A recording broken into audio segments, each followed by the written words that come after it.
श्री गणेशाय नमः। जय माँ इष्ट माँ भगवती माता की जय।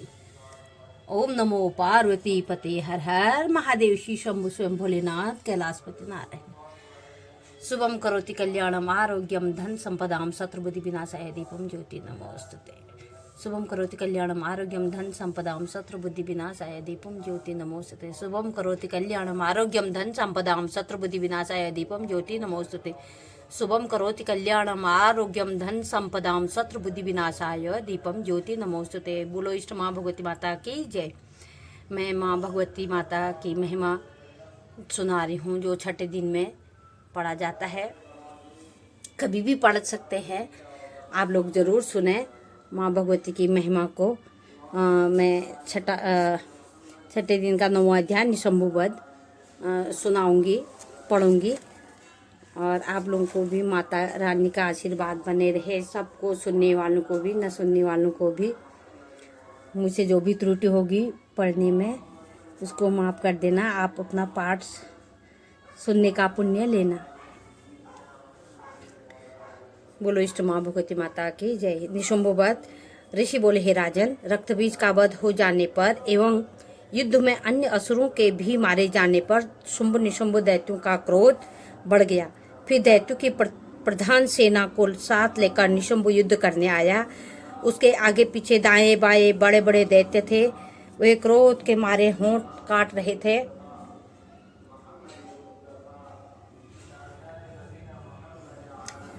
शुंभ भी अपनी सेना के साथ मातृगणों से लड़कर चंडिका को मार डालने की इच्छा से आ गया। दोनों दैत्य बादलों की तरफ बाणों की वर्षा करने लगे। अपने बाणों के समूह से चंडिका ने अपने बाण काट दिए। फिर शस्त्र समूह से उन दैत्यों पर प्रहार किया। निशंभ ने तेज तलवार तथा चमचमाती ढाल लेकर देवी के पराक्रमी वाहन सिंह के मस्तक पर प्रहार किया और अपने वाहन पर इस प्रकार प्रहार होते देख देवी ने सुरप्र बाण नामक बाण द्वारा निशंभ की बड़ी तलवार तथा 8 चंद्रों वाली ढाल भी काट दी। तलवार और ढाल के कट जाने पर उस दैत्य ने शक्ति चलाई। उसे आते देख देवी के चक्र द्वारा उसके 2 टुकड़े कर डाले। तब तो अत्यंत कुपित होकर निशंभ दानव ने शूल उठा लिया और उसे फेंक देवी जी ने अपने मुक्के से उसे चूर चूर कर डाला। दैत्य ने गदा उठाकर चंडिका देवी की ओर फेंकी। देवी ने उसे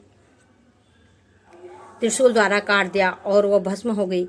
फिर अंत में दैत्यराज को फरसा उठाए आता देखकर देवी ने बाण समूहों से प्रहार कर उसे पृथ्वी पर गिरा दिया। उस भयानक पराक्रमी भाई निशंभ के इस प्रकार धराशायी होने पर निशंभ क्रोध में भर गया और अंबिका को मारने के लिए सामने आया। और रथ पर बैठा हुआ था। उसकी बड़ी बड़ी अनुपम 8 भुजाएं थी। उनमें 8 भयंकर शस्त्र शोभायमान थे। वह उन भुजाओं से सारे आकाश को ढांप कर शोभायमान हो रहा था। उसे इस प्रकार आता देखकर देवी ने शंख बंद किया और धनुष की अत्यंत दुस्सह टंकार की समस्त दैत्यों के तेज नष्ट करने वाले घंटे का शब्द करके उसे 10 दिशाओं को भर दिया। तब सिंह ने भी भारी गर्जना लगाई। उसके द्वारा आकाश, पृथ्वी एवं 10 दिशाएं गूंज उठी। तब काली ने आकाश में उछलकर पृथ्वी पर दोनों हाथों से ऐसी ताड़ना की कि उस शब्द से पहले के सभी शब्द मंद पड़ गए। तब शिवदूती ने अमंगल रूप अत्यंत अट्टहास किया। उस ध्वनि से दैत्य डर गए। शुंभ के क्रोध का पारा चढ़ गया। फिर जबकि अंबिका ने कहा कि हे दुरात्मन, ठहर ठहर, तब आकाश में स्थित देवता जय जयकार करने लगे। शुंभ ने पहुंचकर आग बरसाती हुई भयानक शक्ति चलाई। अग्नि को पहाड़ की तरह आती हुई देखकर देवी ने महोलका नामक शक्ति से उसे दूर हटा दिया। शुंभ ने फिर सिंहनाद किया। उसे तीनों लोग गूंज उठे। हे राजन,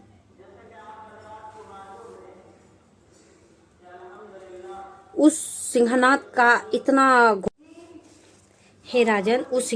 का इतना घोर शब्द हुआ कि वज्रपात हो। उसने बाकी शब्दों को दबा दिया।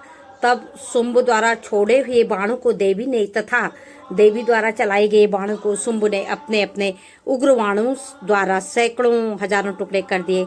तब चंडिका ने कुपित होकर शुंभ को शूल से मारा।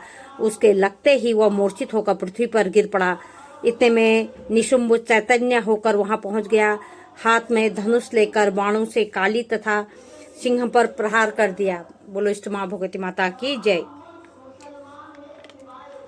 उस दानवराज ने अपनी 10,000 भुजाएं बना ली। फिर चक्रों का प्रहार करने लगा। तब घोर संकटों का नाश करने वाली भगवती दुर्गा ने अपने बाणों से चक्र तथा सभी बाणों को काट गिराया। तब निशुंभ दैत्य सेना से आवृत होकर चंडिका के वध के लिए हाथ में गदा लेकर बड़े वेग से भागा। वेग से आते हुए उसकी गदा को तीखी तलवार के द्वारा चंडिका ने काट दिया। फिर दैत्य ने सूल उठा लिया। सूल हाथ में लिए उसे देव पीड़क शुंभ को आता देखकर चंडिका ने अपना सूल वेग से चलाकर उसकी छाती बीत दी। उसकी छाती फटते ही उसकी छाती से एक और महाबली दैत्य निकला। वह खड़ी रह इस प्रकार कहने लगी।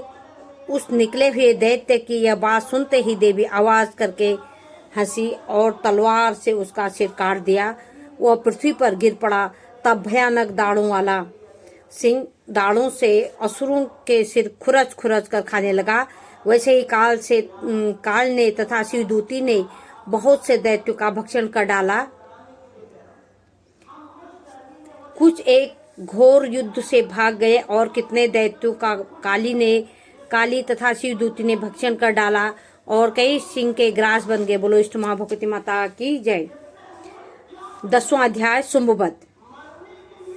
मेघा ऋषि बोले, हे राजन, अपने प्यारे भाई निशुंभ को मरा देखकर इस प्रकार सेना को भी मरता देखकर क्रोधित होकर शुंभ कहने लगा, अरे दुष्ट दुर्गे, तू बल के घमंड से गर्व न कर। अरे अहंकारिणी, तू तो अन्य स्त्रियों के बल के सहारे लड़ रही है। देवी बोली, अरे दुष्ट, मैं अकेली हूँ। संसार भर में मेरे समान दूसरी है कौन? ये तो मेरी शक्ति है, मुझ में ही प्रवेश कर रही है। इतना कहते ही ब्रह्माणी आदि सभी शक्तियां उस देवी के शरीर में समा गई। अकेली अंबिका देवी रह गई। देवी बोली, मैं अपनी ऐश्वर्य शक्ति अनेक शक्तियों के रूपों में पहले यहाँ विद्यमान थी। अब मैंने सभी रूप समेट लिए हैं। अब तो अकेले युद्ध में खड़ी हूँ, तू स्थिर हो जा। ऋषि बोले, तब सभी देवता तथा दैत्यों के देखते देखते देवी और शुंभ ने इन दोनों में भयंकर युद्ध छिड़ गया। तीखे बाणों की वर्षा तथा भयंकर अस्त्र शस्त्र से उन दोनों का युद्ध में सभी लोगों के लिए भयंकर लगने लगा। जितने भी दिव्य से दिव्य अस्त्र अंबिका छोड़ती, दैतेंद्र उन्हें निवारक अस्त्रों द्वारा दैत्य तोड़ता जाता। इसी प्रकार परमेश्वरी अंबिका भी खेल खेल में हुंकार आदि शब्दों द्वारा दैत्य से छोड़ दिव्य शस्त्रों को काटती गई। उसके पश्चात असुर ने सैकड़ों बाणों से देवी को आच्छादित कर दिया। तब देवी ने भी क्रोधित होकर बाणों द्वारा उसका धनुष काट डाला। धनुष के टूट जाने पर दैतेंद्र ने हाथ में शक्ति उठा ली। अभी शक्ति उसके हाथ में ही थी कि देवी के ने चक्र द्वारा वह शक्ति काट डाली। तब दैत्यराज तलवार तथा 100 चंद्रमा वाली चमचमाती ढाल लेकर देवी की ओर झपटा। उसकी तलवार तथा सूर्य जैसी चमकती हुई ढाल को देवी ने अपने धनुष से छोड़े हुए तीखे बाणों से उसे तुरंत काट दिया। रथ के घोड़े तथा सारथी को भी मार दिया। धनुष तो पहले ही कट चुका था। अब तो भयानक मुदगर लेकर देवी को मारने के लिए दैत्य उद्यत हो गया।